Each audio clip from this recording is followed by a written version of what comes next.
Hello दोस्तों, only mathematics channel में आपका स्वागत है। आशा है आप लोग स्वस्थ होंगे, सुरक्षित होंगे। आज हम क्लास 10th के chapter number 3 pair of linear equation in two variable के इंट्रोडक्शन के बारे में जानेंगे। तो देखिए दोस्तों, जैसा कि चैप्टर के नेम से क्लियर है, pair of linear equation in two variable. Pair मतलब जोड़ा, किसका जोड़ा? Linear equation. लीनियर इक्वेशन मतलब समीकरण। इक्वेशन का मतलब तो आप हिंदी में जानते होंगे, समीकरण। समीकरण किसे कहते हैं? ऐसा मैथमेटिकल लाइन जिसमें बराबर रहे और बराबर के दोनों पक्ष रहें, लेफ्ट हैंड साइड भी राइट हैंड साइड, उसको क्या बोलते हैं? इक्वेशन। और उस इक्वेशन में क्या होना चाहिए? दो वेरिएबल होना चाहिए, टू वेरिएबल। जैसे एग्जाम्पल ले लेते हैं, एक वेरिएबल एक्स हो, एक वेरिएबल वाई हो। और ऐसे लीनियर इक्वेशन का हमें क्या चाहिए? पेयर चाहिए। हम उसके बारे में पढ़ेंगे। तो देखिए दोस्तों, जैसा कि आपने क्लास 8th में पढ़ा होगा कि linear equation in one variable, उसमें हम क्या पढ़ते थे कि अगर 2 + x = 8 है तो x = क्या होगा? तो इसमें हम क्या करते थे, ये +2 है तो उसको उधर भेज देते थे, तो क्या हो जाता था? x इधर प्लस है तो उधर जाकर माइनस रहता था, तो 8 - 2 हो जाता था। तो इस प्रकार से x = क्या हो जाता था? 6 हो जाता था। लेकिन अभी हम क्लास 10th में हैं और हमें पढ़ना क्या है? Pair of linear equation in two variable. तो उदाहरण के तौर पे जैसे पहला समीकरण है 2x + 3y = 6। तो देखिए ये एक लीनियर इक्वेशन है, क्योंकि बराबर के लेफ्ट हैंड साइड भी कुछ है, राइट हैंड साइड भी कुछ है। लेकिन ऐसे समीकरण, ये ऐसा समीकरण है कि जिसमें दो वेरिएबल है, तो पाठ के नाम के हिसाब से तो ठीक है, linear equation in two variable. लेकिन हमें पेयर चाहिए इनका।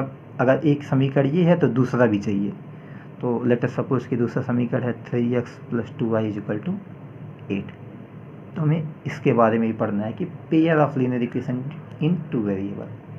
इसका जनरल स्टैंडर्ड फॉर्म होता है, लेट अस सपोज कि पहला लीनियर इक्वेशन है a1x + b1y + c1 = 0।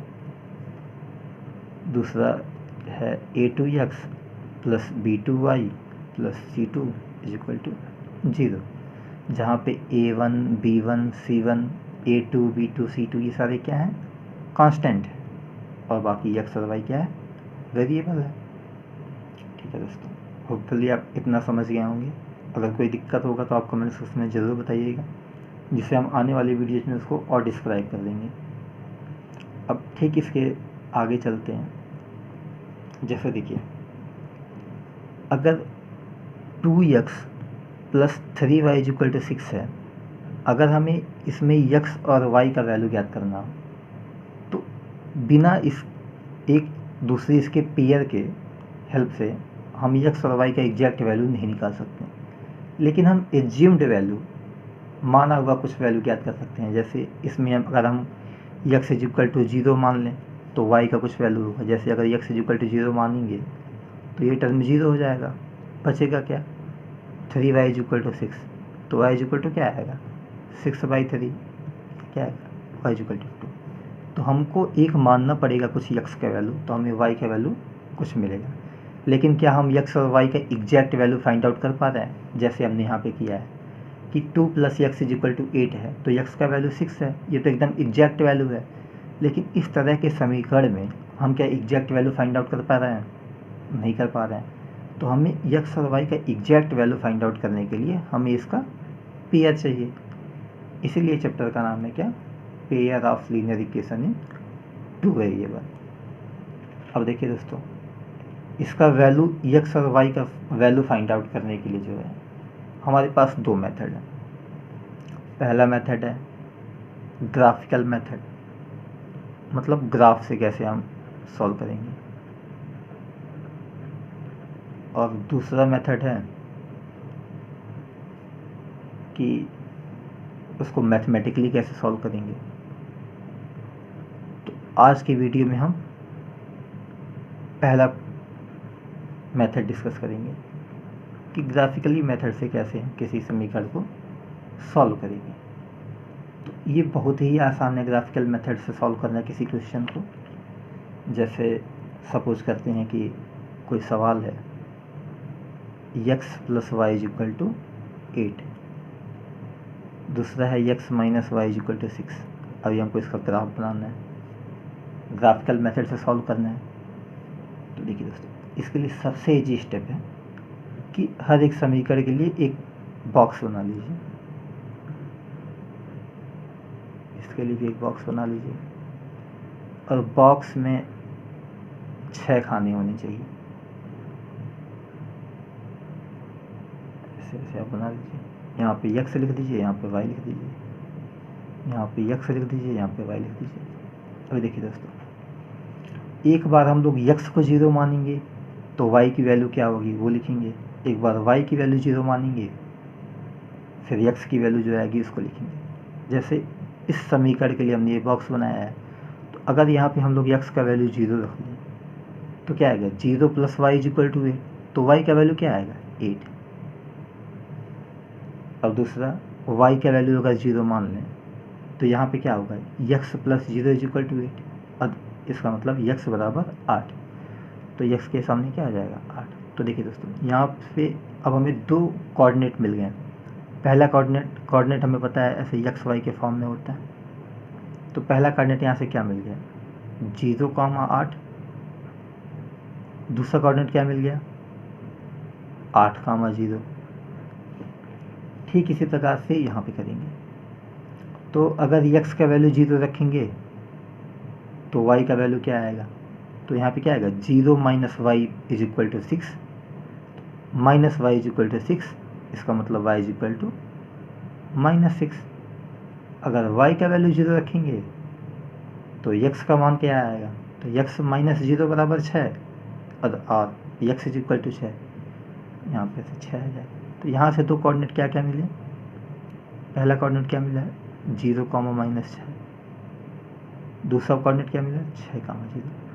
अभी हम सोचेंगे कि हम कोऑर्डिनेट क्यों फाइंड आउट कर रहे हैं। तो देखिए दोस्तों, अभी हमको सॉल्यूशन को कैसे सॉल्व करना है, ग्राफिकल मेथड से। और हम बाकायदा जानते हैं कि ग्राफिकल मेथड को सॉल्व करने के लिए इसका मतलब है कि इसको हमको 2D प्लेन में दर्शाना पड़ेगा। 2D प्लेन का मतलब 2D प्लेन में क्या क्या होता है, एक x एक्सिस होता है, एक y एक्सिस होता है। और यहाँ पे किसी बिंदु को दर्शाने के लिए हमें कोऑर्डिनेट चाहिए होता है, जिसमें पहले वाले पॉइंट को क्या बोलते हैं, अवशीषा, जो कि किस पे लाई करता है, x एक्सिस पे। दूसरे वाले पॉइंट को क्या बोलते हैं, ऑर्डिनेट, जो किस पे लाई करता है, y एक्सिस पे। ठीक है दोस्तों, आशा है आपको पता होगा। अगर आपको नहीं पता होगा तो फिर मैं क्लास 9th का जब कोऑर्डिनेट ज्योमेट्री पढ़ाऊँगा तो आप जाके पहले वो वीडियो देख लेना, फिर यहाँ पे आना। तो देखिए दोस्तों, यहाँ पे ऐसे मान लेते हैं 2, 4, 6, 8। ऐसे कर लेते हैं 2, 4, 6, 8।